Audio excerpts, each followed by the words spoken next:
want to go from the beginning? Yes, so just to mention, this is about the MSc Clinical Health Psychology programme. And as Moira has already said, I am Dr. Joanne Craig and I'm the programme director for this programme. I have experience of being the programme lead for an undergraduate programme as well, so I have quite a number of years under my belt, so to speak, in terms of leading programmes. But this is one of the best programmes that I've led. It's hugely interesting, and with it being a master's programme, a postgraduate taught element, then it's hugely popular, and we have lots of applicants who are interested in this programme at Strathclyde University. Just to mention a couple of awards that we have won here at the University of Strathclyde, which we are incredibly proud of. So we have won the UK University of the Year 2026 by the Daily Mail, the Scottish University of the Year 2026 by the Times, Sunday Times Good University Guide, and previous ones by the Queen's Anniversary Prizes and UK University of the Year back in 2012-2019, which was just, dare I say it, before the pandemic had around that time, but the COVID pandemic. But we are incredibly proud of the prizes and the awards that we receive here at the university. So in terms of what we're going to cover today, I'm going to mention something about the programme in terms of its content, what we deliver, our aims, our objectives, the student learning experience. And I'm going to mention some of the team members, and it's really just to give you a sense of the level of expertise that we've got here at Strathclyde Psychology. My colleagues are wonderful experts in the field, and you couldn't learn from better, as I say, experts, and it's a wonderful team. So I just want to highlight who they are. Of course, going forward, sometimes team members, staff members change, but for now, our core team is the ones that I'm going to present to you today. I will then go into a bit of a module overview just so that you get a sense of what you would be learning should you decide to come to Strathclyde Psychology, some support and opportunities. I'll mention something about attendance and engagement, which is fundamentally important to ensure that you are attending and engaging with your course. As I say, should you decide to come to Strathclyde, is you get the best learning experience from that. And then I'll just finish off with some information, some tips around wellbeing to ensure that you, I'm a firm believer of be well to learn well, and so it's crucially important that your wellbeing is good whilst you're a student here at Strathclyde. In terms of the programme, it is a flagship programme. As already mentioned, we attract a lot of applicants across all our years. We have lots of interest both from home students, rest of UK and international students. And we typically, approximately, slightly higher perhaps this year, but typically recruit about 120 students into the MSc Clinical Health Psychology. And so from those numbers, you can get a sense of just how popular our programme is. And in terms of the programme delivery in itself, we have traditional lectures, if you like. We have tutorials, workshops and drop-in sessions, all to enhance your learning experience and so that you get the most out of your time here at Strathclyde. And we also have a range of assessments, case conceptualisations, presentations, reflective pieces, essays, and so on and so forth. And these are to ensure that you are equipped with the necessary skills required should you want to progress on to further postgraduate training in psychology and or enter the wider psychological workforce. So these assessments are designed to enhance your development and skill so that you're better in a better position to be able to secure posts when you leave Strathclyde. In terms of the programme aims, fundamentally, we prepare you for an applied research or professional psychology career. Most of our students want to progress on to postgraduate training. Most of our students here at Strathclyde, and I'm sure that's the same across other institutions, as I say, both home institutions and international. But they want to progress to become a professional psychologist at some point in the future on their career trajectory. And we prepare you for that next step. We provide intensive teaching and a research environment covering the core applied areas of professional psychology, which you can then take and apply elsewhere.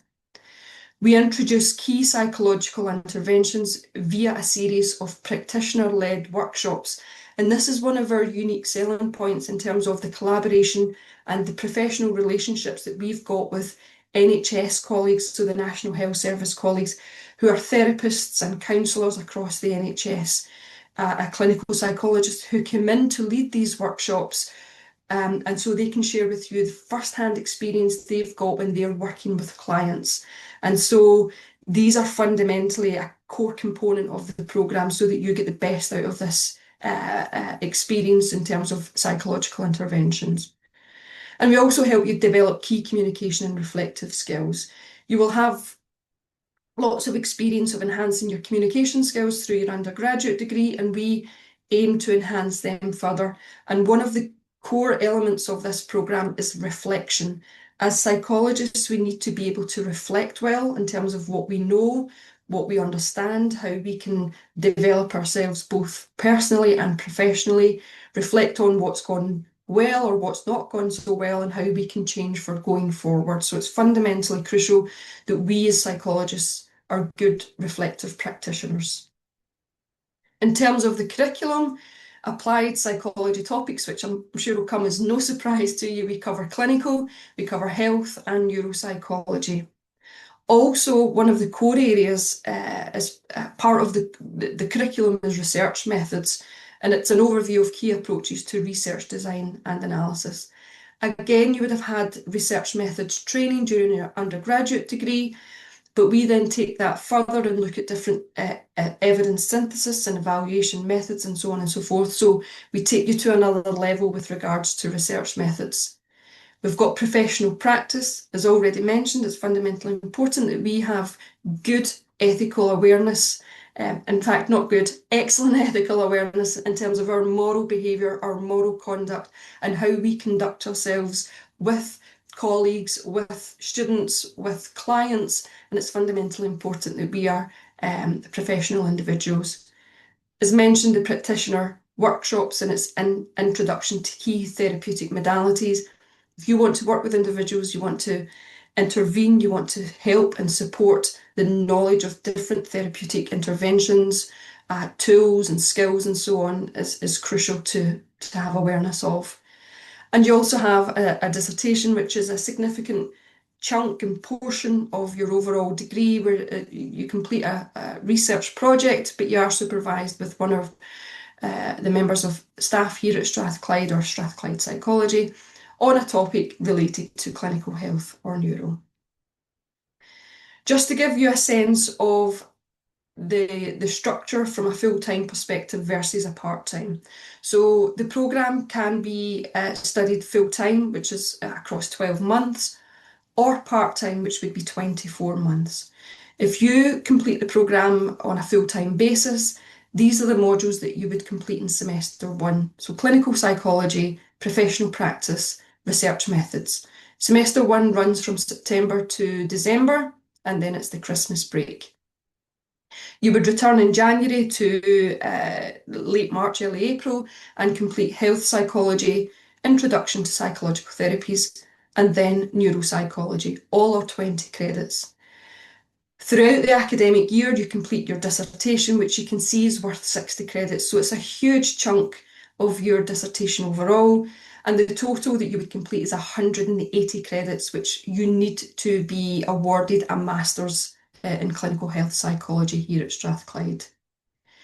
If you decide to study part-time, which some of our students do, the majority study full-time, but we have a small number, say less than 10, who do decide to study part-time, and that's due to perhaps responsibilities, caring responsibilities, working full-time or part-time, and just being able to manage their studying more effectively.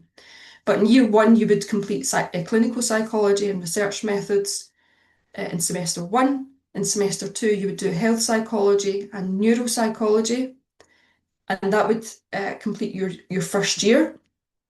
In year 2, you would then pick up professional practice. In semester 1, introduction to psychological therapies, and then in year 2, you would start your dissertation. So you don't start your dissertation at all in year one, but you pick that up in September of year two. So that just gives you a sense of what you would be doing should you decide to come to us, so that you can get an idea of whether you would like to study full-time or part-time. Like I say, however, most of our students are keen to get their degree across the 12-month period so that they can then graduate and move on to the next phase of their journey.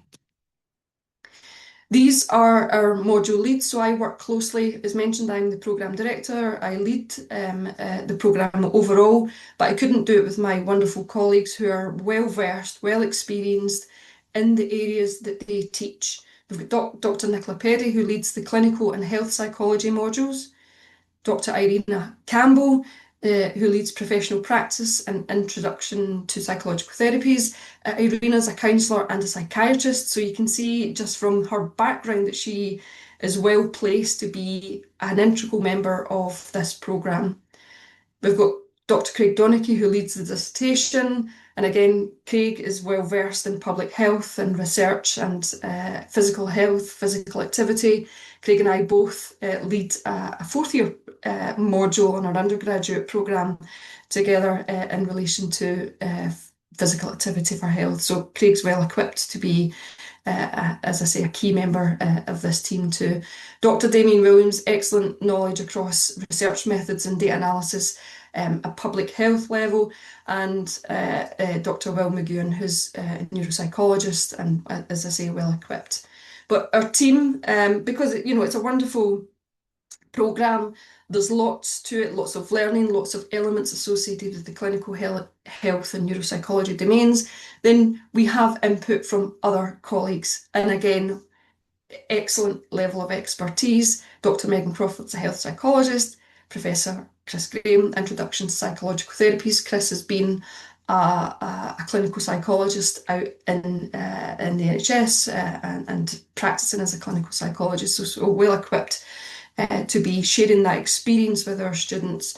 Dr. Olga Dobryshina, clinical and professional practice psychology, again, counselling background, so well equipped. And our very own Professor Paul Flowers, health psychology. So Paul's excellent in the field of health psychology, in particular, particularly qualitative methodologies. So I just want to run through some of the content that you would be doing if on the programme should you decide to come to Strathclyde. So clinical psychology. So the aim is to deliver a theoretical and evidence-based introduction to the field of mental health, which should come as no surprise.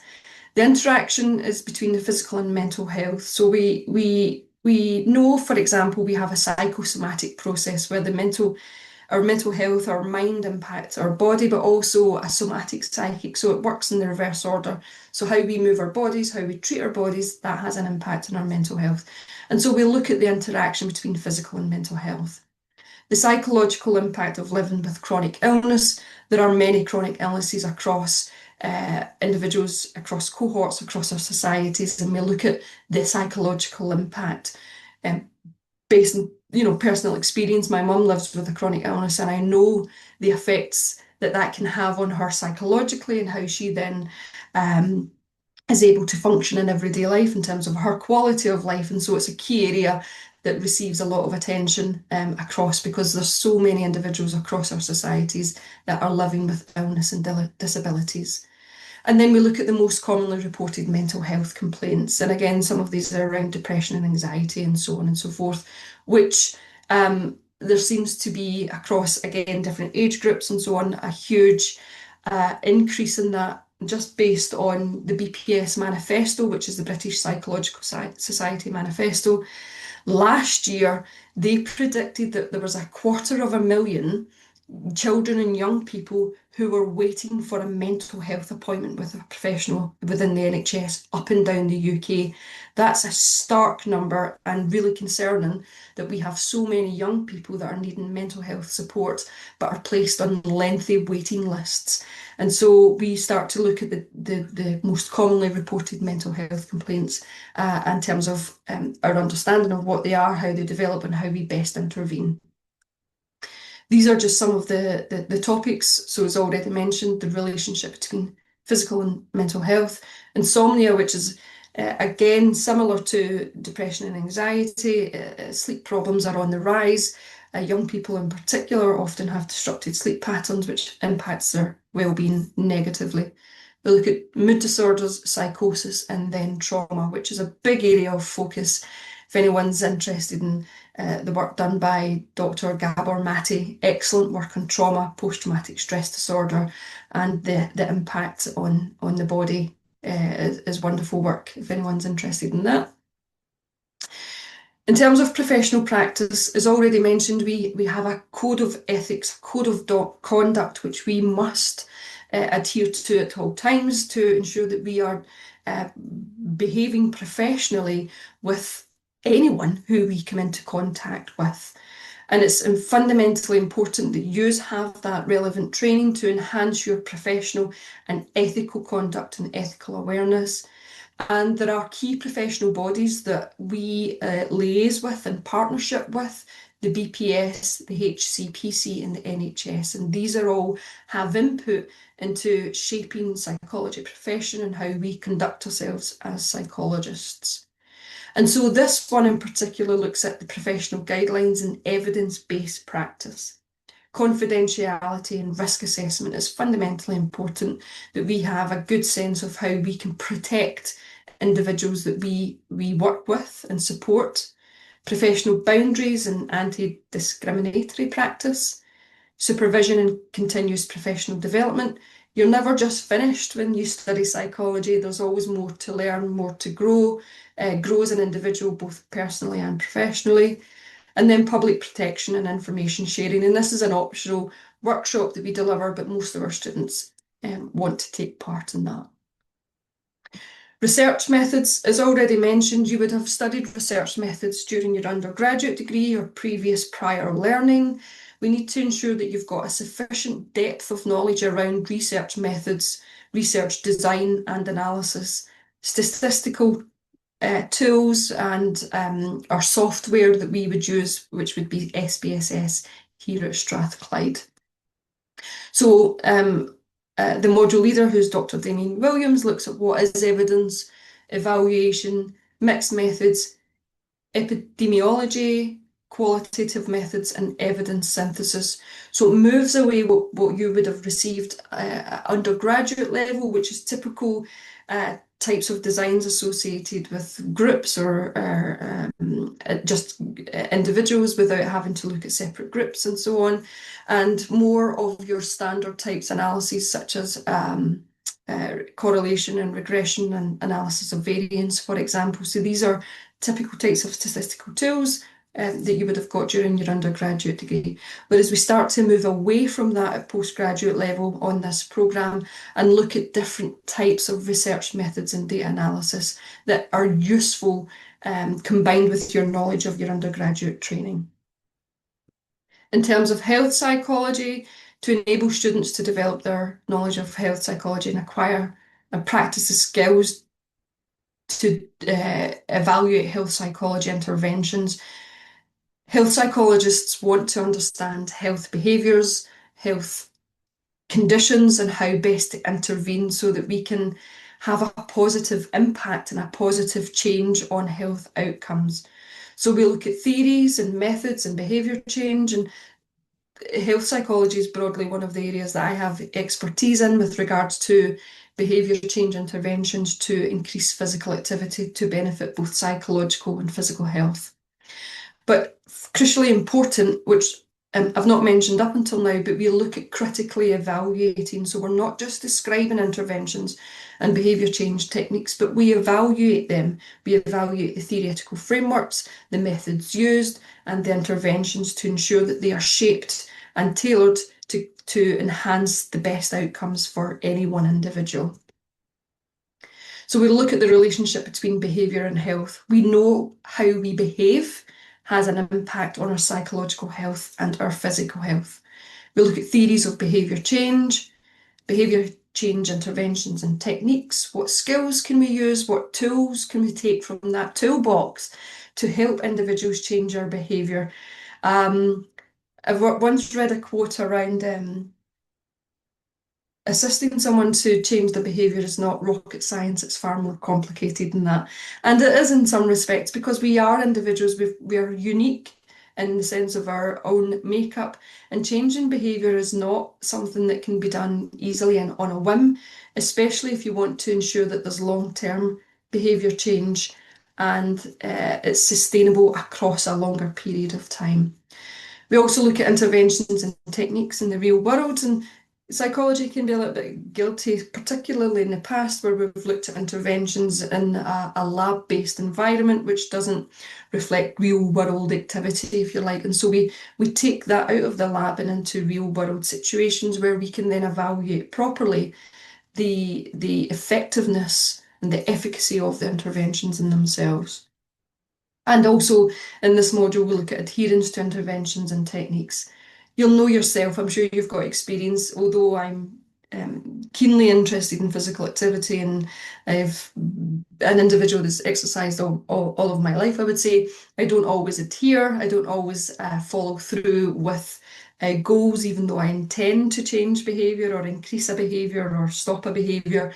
And so adherence to interventions and techniques and understanding the adherence is fundamentally important so that we understand how best to intervene with certain populations and demographics, if you like. Then Introduction to Psychological Therapies is a series of workshops. As already mentioned, we work closely with NHS staff, counsellors and therapists who help deliver and support us to deliver these workshops. There's also a module focusing on interview skills, and again, crucially important, because although you'll be thinking about this next step in terms of your journey with regards to perhaps coming to Strathclyde to complete the Masters, in your head you should also be thinking about your longer term goal. Where is it that you want to go to after your Masters? And we then have this element in terms of interview skills workshop to hone in on those skills that are fundamentally important within an interview setting, which is going to benefit you in the long term. And then development of self-reflection as a core skill, as already mentioned, as a practitioner psychologist. So in this module, and we'll look at counselling skills, motivational interviewing, which I've had training on myself in the past. Introduction to CBT, you'll know cognitive behavioural therapy is widely used across not just NHS but other healthcare providers and so on and so forth, and it certainly has received support in terms of being able to assist individuals with different types of difficulties that they may have associated with their lifestyles.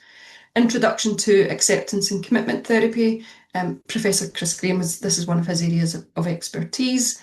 And then this interview skills practice, which I've already mentioned, is to enhance your interview skills for going forward. In terms of neuropsychology, again, a full complement. You can see that we, our programme and our content, our programme structure and our content is comprehensive in terms of what you deliver. So you can be assured that you will leave Strathclyde with lots and lots of knowledge and understanding and application of skill to enhance your future careers. We look at neuropsychology and the neuroanatomy and cognitive architecture through to normal aging, Alzheimer's disease, mild cognitive impairment and so on. Again, you'll know from popular media and perhaps friends, family, research that Alzheimer's disease is on the increase because we have an ageing population. And so it's fundamentally important that we investigate that condition, that disease, and study that. So again, we can determine the onset and what's likely to predict onset, how best to intervene to manage it, to help not just the patients themselves, but also the wider family unit. Dr. Will McGoon goes on to stroke and vascular dementia and schizophrenia. So you can see it's a really interesting module. And then he also has a guest lecture towards the end. So again, someone who's got extensive experience out in the field. And then on to your dissertation, which is already mentioned, is fundamentally a huge component of your programme overall. It's worth 60 credits of the 180. And we deliver this to enable students, you, to apply knowledge and skills to a research project. If you go on to be further training and or work in the wider psychological workforce, Then recruiters, postgraduate recruiters, employers and so on will want to know that you have the skills necessary to understand how to complete a research project, but also to do that yourself. And so we deliver this as part of our programme. And it provides you with an opportunity to demonstrate professional and independent working to enhance your employability. Refines academic report writing and presentation skills, deep and critical understanding of a particular area of interest. As mentioned, you'll pick a topic area associated with clinical or health or neuropsychology, and you'll focus in on that to ensure that you've got the depth of knowledge required to be able to write well about a topic area, but also present it to different audiences. And that's fundamentally your communication skills, which we are honing in on.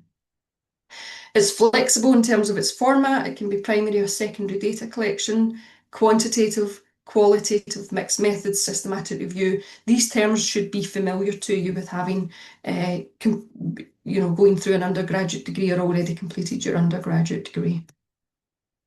In terms of the assessment, it's 20% weighting for an oral presentation, which our students have just finished last week. And so they were very much looking forward to that. A bit of excitement, a bit of apprehension. Oral presentations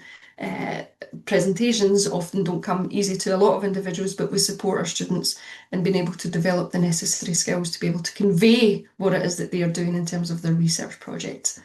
And then the dissertation report, which is comprises the main element of your dissertation, 80% weighting, and we look to have it written in the form of a journal article, there or thereabouts in terms of word count. You will be supervised by a core member of the clinical health psychology team with your dissertation, so you're not left to your own devices and you're not left unsupported or unaided in any way. You will be allocated a supervisor and you meet with them regularly to ensure that you're meeting the milestones that you need to throughout an academic year. You are responsible, though, I will make that clear, that before you come to Strathclyde, you're now or will be moving from an undergraduate level programme to postgraduate, and independence is key. So you will be responsible to ensure that you are meeting your supervisor regularly. It's not their job, not their responsibility to be chasing you up, but in fact, the other way around, where you need to be demonstrating your proactiveness and being able to guide the supervision sessions. And yes, often supervision is delivered in groups. You'll be working with other students on the same project or a similar project, whether that be in-person data collection or online. But more information would be given to you, like I say, when you come to Strathclyde. So why choose this programme? It prepares you for an applied research professional psychology career, provides you with the intense teaching and research experience that postgraduate recruiters, other postgraduate recruiters and employers will be looking for. It introduces you to the key psychological interventions through practitioner-led workshops. It's unique and interdisciplinary, cutting across the clinical domain, the health domain, neuropsychology, embedded with research methods is fundamentally one of our unique selling points. You tend not to get that in other courses, other programmes, across the UK or even beyond the UK, for example. There are lots of learning opportunities, applied opportunities to develop your skills and knowledge across the clinical health domain. As mentioned, we've got experts in clinical health psychology and professional links with the NHS. The aim is to develop the skills that are often sought in applicants applying to other doctoral or other postgraduate type training programmes, and you will develop the knowledge and skills to be able to do that and equip you with a range of research skills in clinical health and neuropsychology fields. These are just a couple that I've chosen in terms of student testimonials from our students I've already obviously completed the programme. So I loved my time studying clinical health psychology at Strathclyde. I was already interested in neuropsychology, which is why I chose the course, and I was able to complete my dissertation in dementia research. Wow, going from that to, as like I say, a work placement or a job out in the wider psychological workforce, to be able to demonstrate knowledge in and around that area is going to just propel you forward. Not only did I develop my research skills, but I got to do so whilst analysing MRI images of brains, which was very exciting. This degree has given me the skills in professional practice that I have not been able to develop before and has expanded my knowledge greatly on research methods. It's also given me the courage to pursue my passion while testing me in every way as an intellectual and a human being. And of course, it's not a walk in the park, so it's not like you just fall onto a master's and it's easy and everything's straightforward. It will challenge you, but that's where the best learning comes from.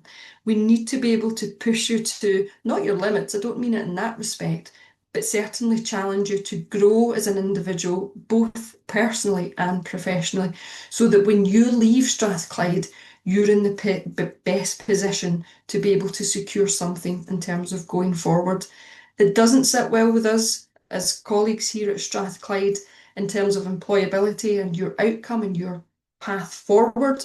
We want to ensure that our students are well supported and have the skills and the knowledge and the understanding to progress going forward. Just some more slides to go and then we can open it up to questions. And Sammy's going to do some cover some slides on entry requirements and so on and so forth. But in terms of back to the clinical health programme, then we use a virtual learning environment called MyPlace, and we have a dedicated clinical health psychology page here on MyPlace. All of our students receive pastoral support. I've mentioned before that wellbeing is a fundamental element to be able to learn well in any context, whether that's higher education or beyond. And all of our students are supported by a pastoral tutor, and they can access that through the university and through the programme. They have a named person, a dedicated person who they can go to throughout their academic year. And also, as the programme lead, I act often as a pastoral support tutor for students who are experiencing either or both academic and personal issues throughout the programme. We also have a student staff liaison committee where we have a number of programme students on the programme who are representatives. They receive training from the Strath Union, and fundamentally what happens is that we come together once a month or every couple of months where the students, we typically have about 4 to 6 students who act as Strath reps or CHP reps, and we discuss aspects of the programme where things have gone well and students are really enjoying, or where there is room for improvement. And of course there's always room for improvement to a degree, and we seek to see how we can shape the programme to better enhance the learning experience. Module issues are often taken to the module lead for them to resolve, or any programme level issues often come to me as the programme lead. And it's a really nice committee between staff, the module leads, myself as a programme director, and students themselves. And it's almost like a staff-student co-creation element to the programme where we're looking to see how we can improve it year on year to benefit future students like yourselves who are keen and interested in this programme.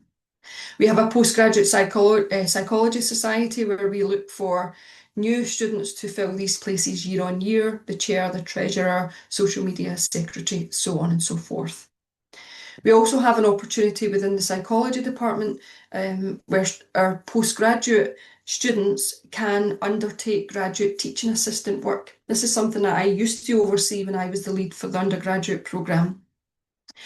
This is separate from the MSc, but you are employed by the university as an employee to work as a graduate teaching assistant, and often you will be asked following intensive training. So it's a core component of GTA work is that you receive training to mark undergraduate coursework. That could be essays, practical reports.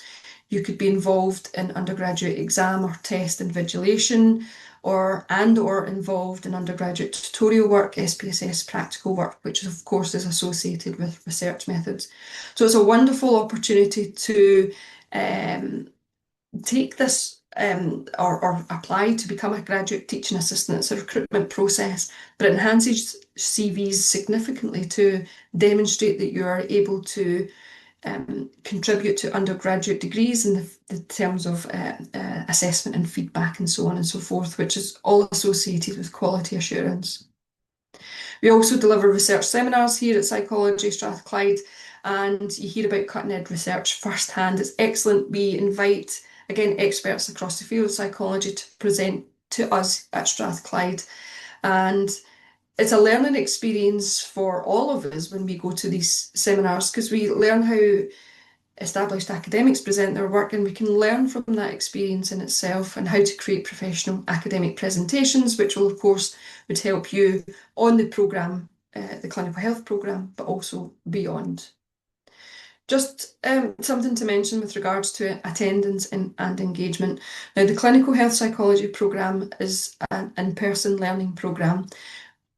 Our lectures and tutorials are on campus in person. We do supplement those in-person activities with online resources. Of course, you can have a reading list, or you have video recordings to watch so that you can supplement your learning with that online activity. But it is an in-person, on-campus programme where you're expected to be in attendance and engaging. So we have this attendance and engagement policy here at Strathclyde, first and foremost to fundamentally ensure that you are getting the best from your learning experience, but also it's from a wellbeing perspective, because what we tend to find is students who perhaps are having difficulties because of some personal issue in the background, that is having a negative impact on their ability to engage and attend their programme. And so when we have a sense of what's going on in the background, then we can intervene and support our students to the best of our abilities to ensure that they are in a position to be able to complete their programmes and graduate at the end of the academic year. Of course, we get ill year on year. Our students have disabilities, and so we have a wonderful disability and wellbeing support team at university level where we can request support and intervention from that team to support our students whilst they're studying here at Strathclyde. Just a couple of slides to finish off, and then I'm going to pass over to Sammy. But I'm a big advocate in wellbeing. Wellbeing is fundamentally important. For me, it comes first and foremost over anything. I need to ensure that my students are well when they are studying here at Strathclyde, and if not, then we look to see how we can support them. But when you come to Strathclyde, and if you've not been a student here at Strathclyde before, some of our students come from undergraduate onto the programme. But if not, then of course there's going to be feelings of anxiousness, and that is normal. I think we need to get to a place of thinking where we are feeling a bit anxious, and in terms of our thinking about our physiological state and so on and so forth, then we do feel anxious when we do start something new, for example. But that's okay, and I think we need to get to a place of thinking about that our response from our bodies is often telling us something that just to be aware of, and it's okay, and we will do everything in our power to ensure that we are supporting you whilst you join Strathclyde. But do your homework, and it's not something that I typically like in terms of homework as a term, but if you come from an informed perspective, if you are prepared and you come into university and you come into your modules and you've done the necessary reading and the background, watching background videos or video recordings and so on and so forth, then you will feel more confident. Just intuitively, you will feel more confident because you have done the necessary reading and you've come then from an informed perspective. If you find the passion that in terms of which area it is that most aligns with your values and where you want to go in the future, then it becomes an easier task. And I love the field of psychology. I fell in love with it many years ago, and I've still got the passion for it. I don't love all of the areas of psychology, but the ones that I do, for me, then it never feels like I have a job to do because I'm so passionate about the area that I'm working in. And that helps, again, fundamentally with regards to motivation and wanting to learn more and so on and so forth. Always try and improve the learning for yourself, but learning for others as well.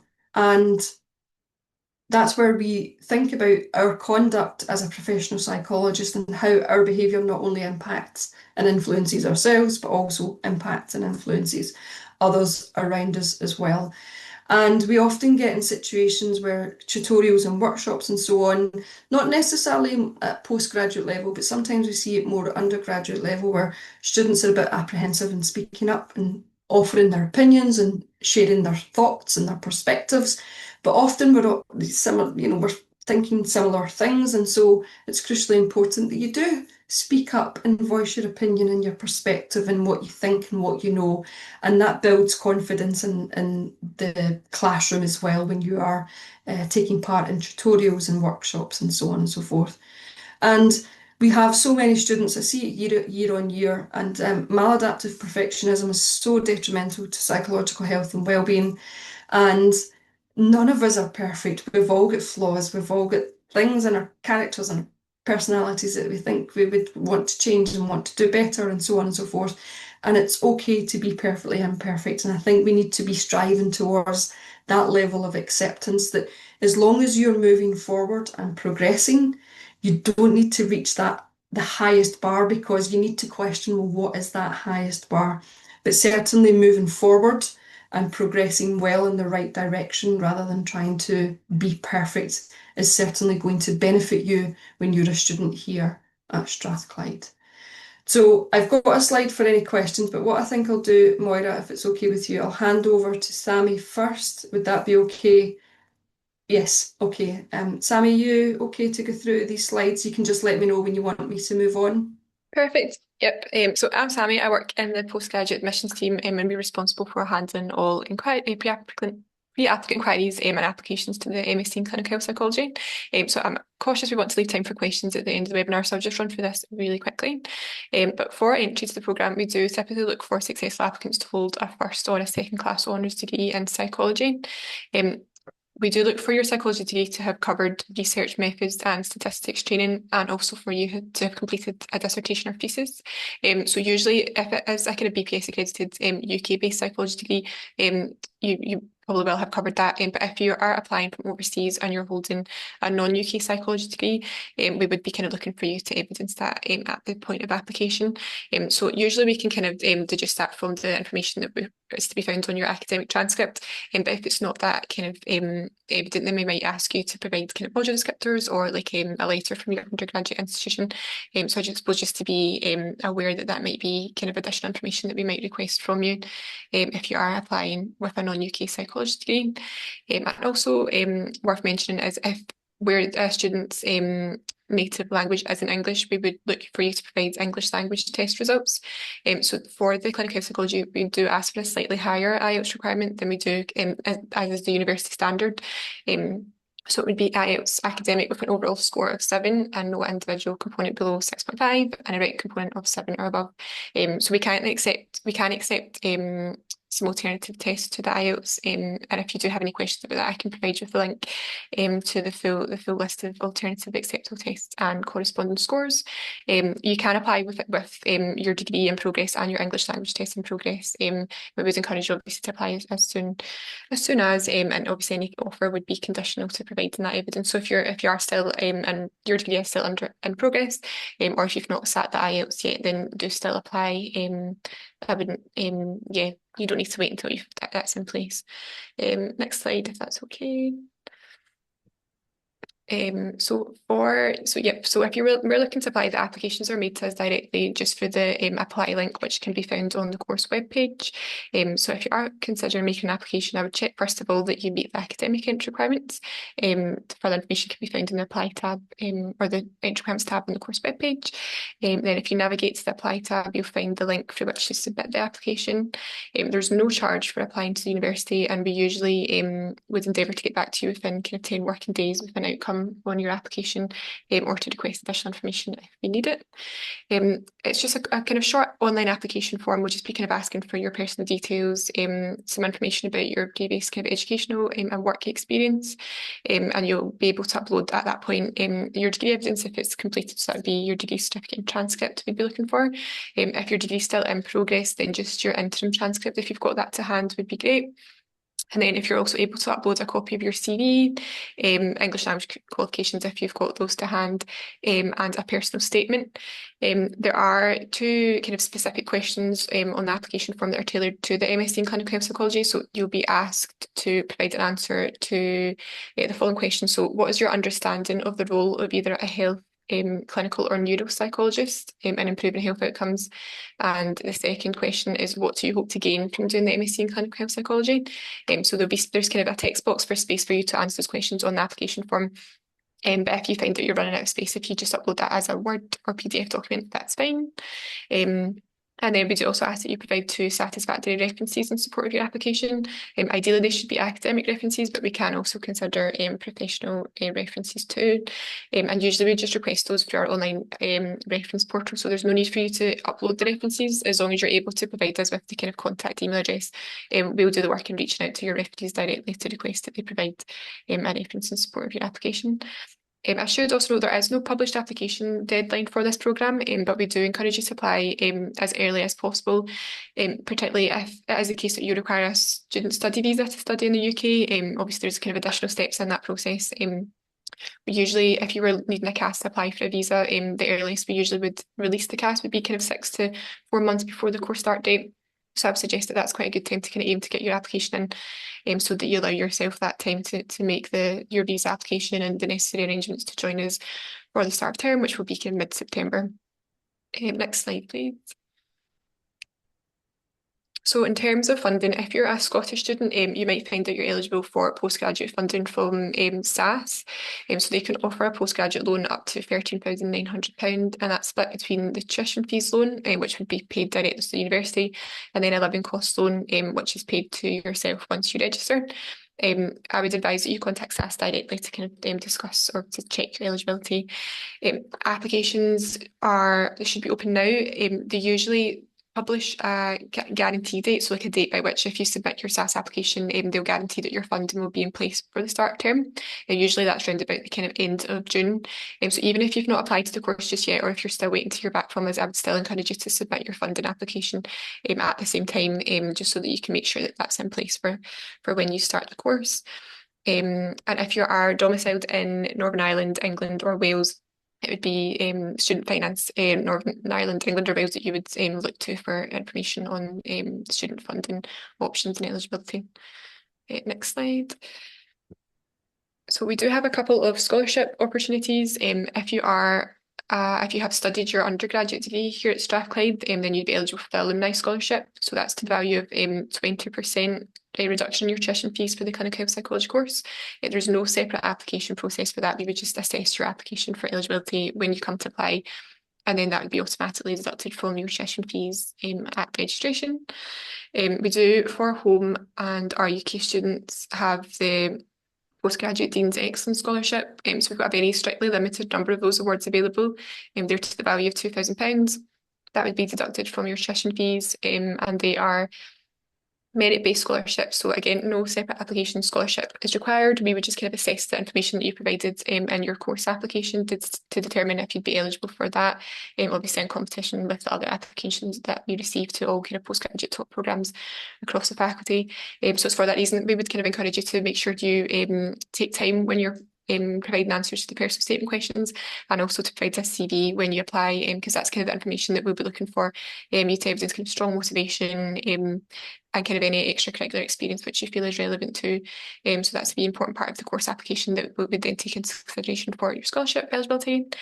And then if you are an EU national who's been deemed as overseas for fees purposes, we've got EU engagement scholarships available.